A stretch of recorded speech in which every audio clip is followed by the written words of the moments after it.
Hey painters! Today I thought I'd add just a few more little tips so that you can accomplish that perfect prep. I've sanded my board and I wanted to talk just a little bit about sanding.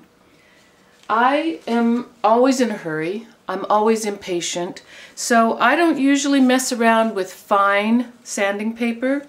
Usually I use 100, number 100. That's kind of a medium coarse, and it'll sand your paint fairly quickly without making a lot of sanding marks in the board. Maybe for the final sanding, just to smooth things out a tiny bit, I might go to a fine grit. But for the most part, I'm going to use this kind of a medium coarse number 100 grit sandpaper. I am going to use a sanding block whenever I can. Now, some of you will be familiar with a regular sanding block that carpenters use. The paper goes into these little grooves right here. There are little nail heads in there where the paper sticks. And this is a great way to sand flat surfaces. I find that this is just a little bit too stiff for me. So what I really like to use is one of these sanding block sponges. You can get these at your hardware store, and it is actually a sponge and is completely coated with a sanding surface. These also come in various coarse to fine grit. This one's been all used up. Once I use it all up and it's not doing a very good sanding job anymore, then what I really like to do is I like to take my quarter sheet. This is just 1/4 of a sheet of sanding paper, put it on here, wrap it around the edges, and hold on to it like this. That way I've got a soft sanding block, and what I really like about this is that when you're sanding on something that has an edge like this, it's soft, so you can press it into some of these tight places, and you can press on it hard to get into, like if you have a curved edge. Most of our painting surfaces don't have real tight square edges. A lot of them are rounded off. So the hard, firm sanding block doesn't work quite as well. But with this softer sanding block, you can get those little curved edges very nicely. Now once you've got your piece sanded, oops, wanted to tell you about one other option.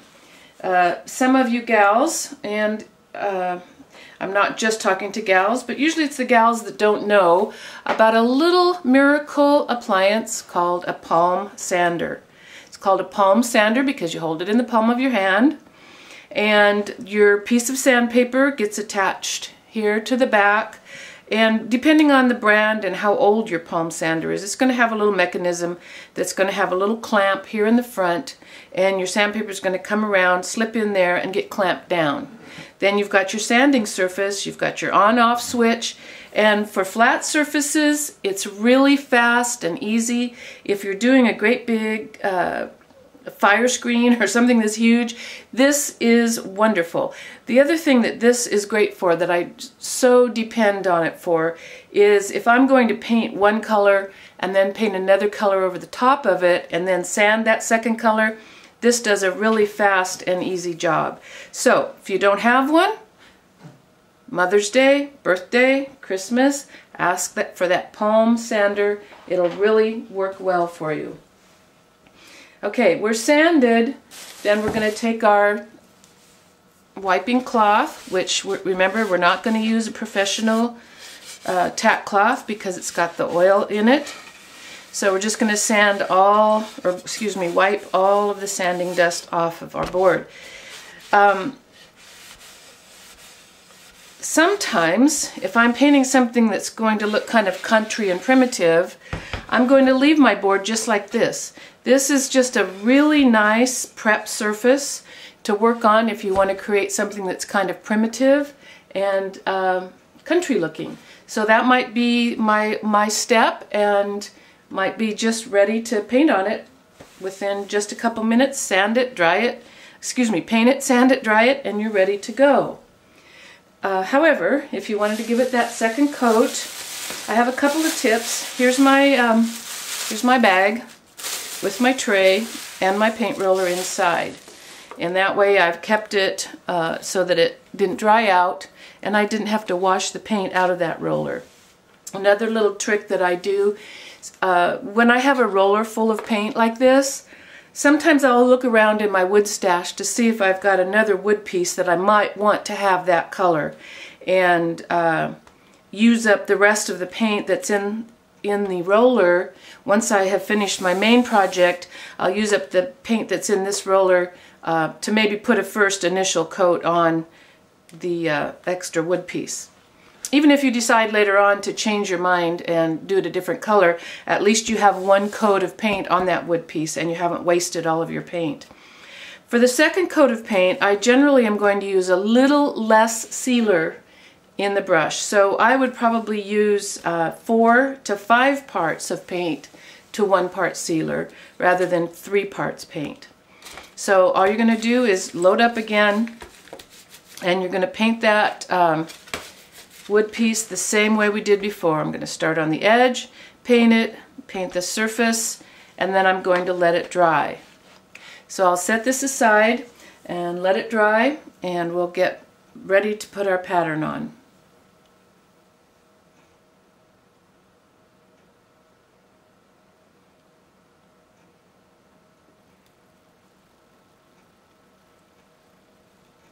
Well, I've got my second coat of paint on, and I've dried it with the hairdryer. And yes, most of the time I'm in a hurry, so I'll dry my second coat of paint with the hairdryer so that I can get right to it. So it's time to put the pattern on. You've got your pattern packet, and you've got your pattern on a piece of paper. How in the world do we get this shape of a design onto this shape of a wood piece? Now, I've seen a lot of people do it a lot of different ways, and for me it's very difficult to try to figure out how to make sure that, number one, it's straight and not tipped, especially if you have a very horizontal looking baseline for your design and you have a very unhorizontal looking wood piece. So most of the painters, first thing they want to do is trace this onto a piece of tracing paper. I don't do it that way. If I have a pattern that's on a piece of paper, I am going to first of all make a tracing of my painting surface. So I'm going to take a piece of tracing paper big enough for my painting surface. I'm going to just lay my wood piece on here, and either with a pen or a pencil trace around my wood piece, and then I'm going to cut that out. I'll set that aside for now, and we'll talk about a couple of other things. What if you have a wood piece that you can't trace around? You've got a painting surface that is smaller or shaped differently than the outside perimeters. So what you do is you take your tracing paper, you lay it over the top of your design area, use your pencil on its edge, and use that lead to go all the way around whatever the shape of your painting surface might be, so that you have a perfect pattern of your painting surface, your design surface that you're going to put your pattern onto. So you're just going to use your pencil on its side and rub the lead on the edge, and you end up with a perfect pattern of your design surface. Well, what if you have a recessed painting area and you can't lay your paper on there? This presents just a tiny bit more of a challenge. Generally, I'm going to fudge as much as I can, so I'll put the edge of the paper, I'll stick it right up there next to the edge, and then I'll just use my fingers to push the paper as much as possible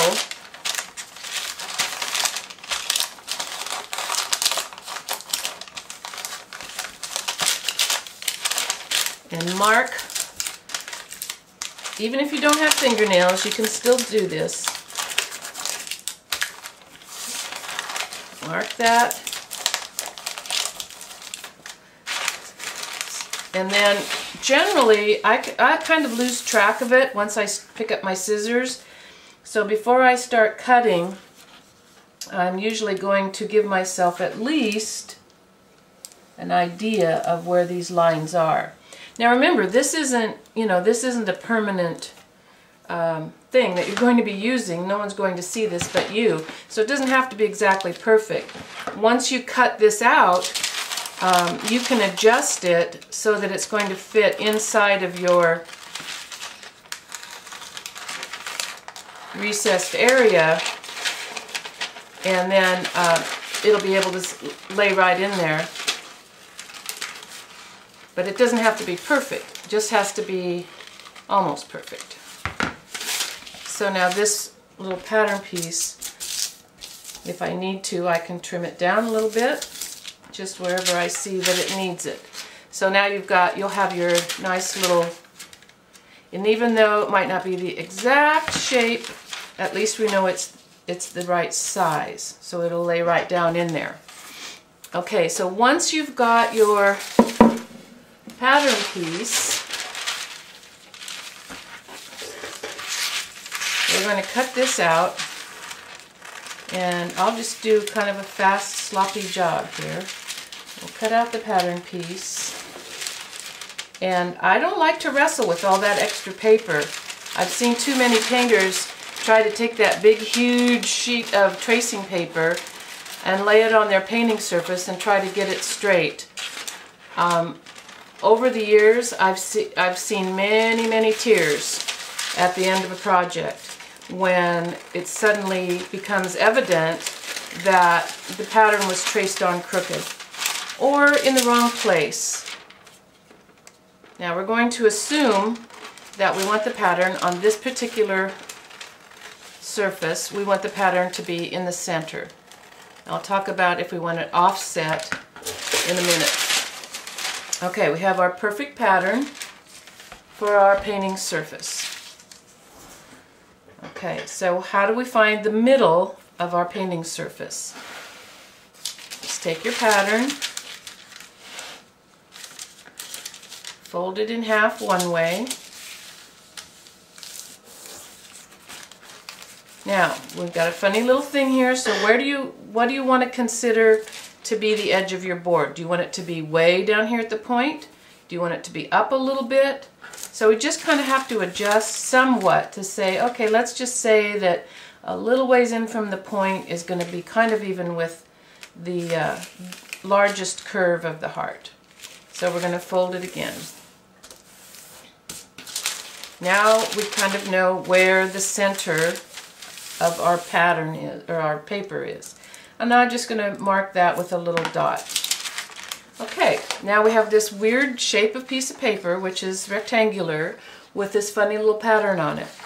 Most of the time you can see through these well enough that you can fold your pattern and line up one edge of your design with the other edge of your design. Fold it. Now do the same thing the other direction. Fold so that the bottom edge lines up with the top edge as much as you want. Now sometimes there'll be a leaf or a tendril hanging down, and you will ignore those because they're not going to be part of the main body. They might just hang down a little bit. It's helpful to make some little marks here so that we can line these lines up. Now I'm going to line up my horizontal line with my horizontal line, and my vertical line with my vertical line. And now I know that my pattern is exactly in the center of my painting surface. And I don't have to guess where it's going to be, and I don't have to worry that it's not going to be right at the end. Believe me, the little bit of extra work you go through to make your paper tracing of your surface is well worth it. Now what if we wanted to make some wording perhaps over here on this side, and we want to place our design over here on this part of the heart? What I would do, I would still go ahead and find the center of the heart. I would be able to line up my horizontal line, and then I could go ahead and place my design as close or as far away from the edge as I wanted to. But I'd still be able to line up my horizontal line, and I'd know that it would be perfectly level and perfectly straight. So then it's just a matter of placing it as close or as far away from the edge as you want. So once I have that together, if it's a very, very complicated pattern, I would probably take place my pattern, my transparent paper here, and I would probably take a little piece of tape in a couple of places and tape that down, so that if I had a lot of detail work to trace, and just to make sure that I didn't slip, there again, I can't tell you how many tears I've seen over the fact that somebody traced their pattern, but as they traced it, it kind of slipped around and then nothing came out right in the end. Just go ahead and put 2 little pieces of tape there, so that now even if you get called away to the phone or little Johnny comes in and bumps you, your pattern is not going to slip. I like to use just like a black Sharpie pen to trace my pattern onto my my transparent paper, and then I'll be ready to put it on the board. So I'll see you in a few minutes after I get that finished.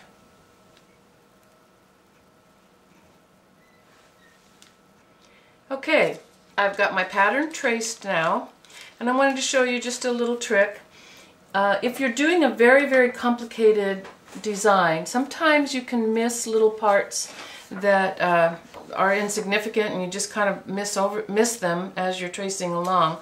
I kind of like to leave my pattern traced to the original copy right at first, and then I just take a blank piece of paper and slip it under there, and it'll become very obvious if there's a little part here or there that's missing. So just slip a little plain blank piece of paper under there, take a look at it, make sure you've got it all right, and then you're good to go. There's one more thing that I'm going to do, especially if I have a very complicated pattern, especially if I'm going to have to reapply my pattern several times. I'm going to make some register marks. Most of the time I'm just going to do X's. So over here I'm going to do a big X, and over here I'll do another one with my black pen. Okay, then we're ready to go. We'll remove the pattern from the original, and you can carefully take the tape off of your tracing paper. It'll very easily come off. Then we'll position this on our surface, and we know that it's in exactly the right spot. Now, here's another trick. Cut off a little piece, maybe a little, in this instance, maybe a little V shape here. We want to tape this down in 2 places to make sure that it's going to stay. Again, when the doorbell rings or the phone rings and you get interrupted and you have to go away from your project, then you'll know that it's going to remain right where you placed it. So we're going to take a piece of tape here and a piece of tape here. That way we can lift this up, look under there, and it's not going to go anywhere. Now for doing the tracing, I like to use Saral, and I'll just give them a free little blurb here, little advertisement. I like the white Saral. I don't like the colored Saral at all.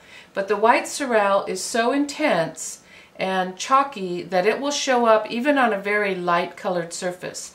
I use it on my flesh when I want to put my pattern back into my faces. The white shows up very nicely. So the only time I would use a dark color would be if I was just painting on pure white and I couldn't see my Saral.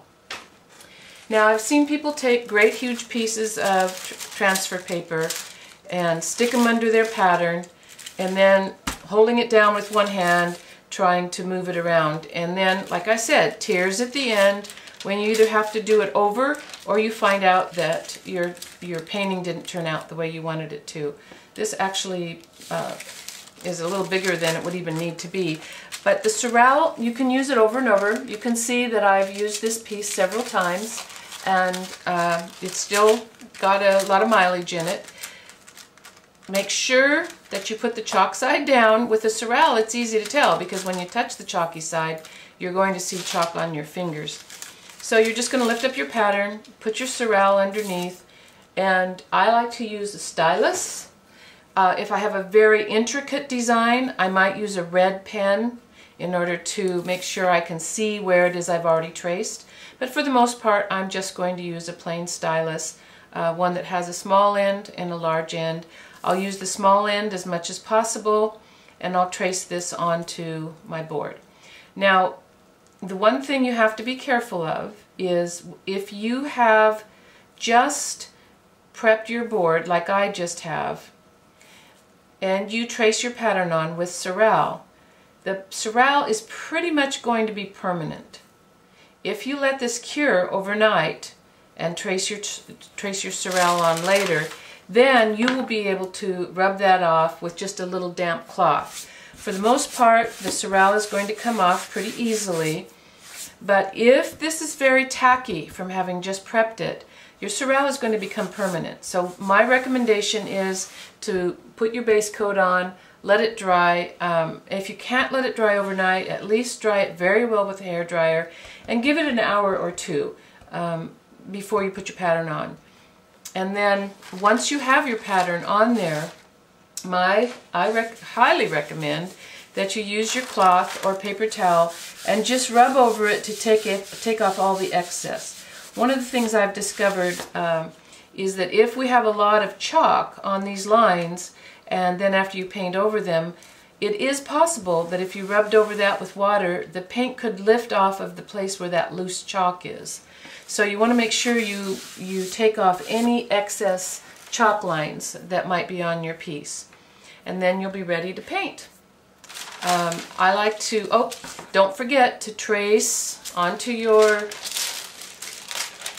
that chalky side down, trace your register marks so that now, after you've been working on this and you've got everything, you're ready to put on your detail, well, chances are you've changed a few things. Maybe you went out of the line here, or you covered up a little bit of something over here, and it's very hard to line your pattern back up here. But if you've got these register marks, then next time you put your pattern on, you'll just line up those marks, and then you'll know that this is in the exact right spot. So don't forget those register marks. And here again, now you can see that because my paint is fresh, I'm not really able to wipe off that X. I'll put a little water on there, and now you can see that it's not going to come off because my paint was too fresh. It was only 10 minutes old. But if I were to let that paint cure a little bit longer, then the Sorel will come right off. Okay, so get your patterns on your boards and get painting, and I'll see you again next time.